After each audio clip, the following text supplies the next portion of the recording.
4 ഫോറസ്റ്റുകൾ കയറി 2 ദിവസം യാത്ര പോയാലോ? ആലപ്പുഴയിൽ നിന്നും രാവിലെ ഇറങ്ങി. ട്രിപ്പ് പ്ലാൻ ചെയ്തപ്പോൾ ഉണ്ടായിരുന്നവർ അവസാനം മുങ്ങിയതോടെ ഞങ്ങൾ 3 പേര് മാത്രമായി.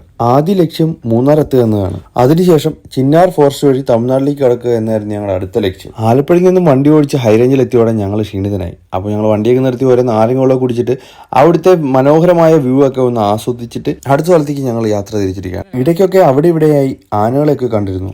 അതിലൊരുത്തൻ കുറച്ചു നേരം റോഡൊക്കെ തടസ്സപ്പെടുത്തി ഞങ്ങളുടെ യാത്ര മുടക്കിയെങ്കിലും അതൊരു നല്ലൊരു എക്സ്പീരിയൻസ് ആയിരുന്നു. അങ്ങനെ അവിടുന്ന് വണ്ടി എടുത്തപ്പോൾ നേരെ ഉച്ചയായി. എല്ലാവർക്കും വിശന്ന് തുടങ്ങിയിരുന്നു. ഉച്ചക്കത്തെ ഫുഡ് പൊള്ളാച്ചിയിലെ താജ് ഹോട്ടലിൽ നിന്ന് ബിരിയാണി കഴിക്കാൻ ഞങ്ങൾ നേരത്തെ തന്നെ പ്ലാൻ ചെയ്ത് വെച്ചിട്ടുണ്ടായിരുന്നു. അങ്ങനെ ഈവനിങ് 3 മണിയായപ്പോൾ ഞങ്ങൾ താജ് ഹോട്ടലിലെത്തി. അവിടുത്തെ സ്പെഷ്യൽ ആയിട്ടുള്ള മട്ടൻ ബിരിയാണി, ചിക്കൻ ബിരിയാണി ഞങ്ങൾ ഓർഡർ ചെയ്തത്. ഇവിടുത്തെ മറ്റൊരു പ്രത്യേകത എന്ന് പറഞ്ഞാൽ ബിരിയാണി വിളമ്പുന്നത് നല്ല നാടൻ വാഴയിലേക്കാണ്. തമിഴ്നാട്ടിലെ വൺ ഓഫ് ദ ഫേവറേറ്റ് ബിരിയാണിയാണ് താജ് ബിരിയാണി എന്ന് പറയുന്നത്. അപ്പോൾ ഞങ്ങൾ 3 പേരും നല്ല ആസ്വദിച്ച് തന്നെ ബിരിയാണി കഴിച്ചു. അപ്പോൾ നമ്മൾ 100 ആണെങ്കിൽ ഒരു ബിരിയാണി എങ്ങനെ വാഴയിലേക്കത്ത് ശാസ്ത്രീയമായിട്ട് കഴിക്കാമെന്ന് ഞങ്ങളെ പഠിപ്പിച്ചു തന്നു. അങ്ങനെ ഒരു തമിഴ് നാടൻ സ്റ്റൈൽ ബിരിയാണി കഴിച്ചതിന്റെ സംതൃപ്തിയിലായിരുന്നു ഞങ്ങൾ 3 പേര്. വഴിയരിയിൽ കണ്ട ചേട്ടൻ്റെ നിന്ന് ഇളനീരൊക്കെ മേടിച്ച് കുടിച്ചതിന് ശേഷം ഞങ്ങൾ നേരെ യാത്ര തിരിച്ചത് കോയമ്പത്തൂരുള്ള ആദിയോഗിയിലേക്കാണ്. ആദിയോഗിയിലെ ഫേമസ് ആയിട്ടുള്ള ശിവ സ്റ്റാച്ചുവിലേക്കായിരുന്നു ഞങ്ങളുടെ ലക്ഷ്യം. അവിടെ എല്ലാ ദിവസവും 7 മണിക്ക് തന്നെ ഒരു ലേസർ ഷോ നടക്കുന്നതാണ്. ആദിയോഗിയിലെ മെയിൻ അട്രാക്ഷൻ എന്ന് പറഞ്ഞാൽ അവിടെ നടക്കുന്ന ഈ ഒരു ലേസർ ഷോ ആണ്. ലൈഫിൽ ഒരിക്കലെങ്കിലും കണ്ടിരിക്കേണ്ട ഒരു കാര്യമാണത്. പിന്നീട് ഈ ഒരു ലേസർ ഷോയ്ക്കുള്ള കാത്തിരിപ്പായിരുന്നു. അവസാനം 7 മണിയായപ്പോൾ ലേസർ ഷോ തുടങ്ങി. അപ്പോൾ ഈ ഒരു ലേസർ ഷോയുടെ വിശേഷങ്ങളുമായിട്ട് അടുത്ത വീഡിയോയിൽ കാണാം. അപ്പോൾ എല്ലാവർക്കും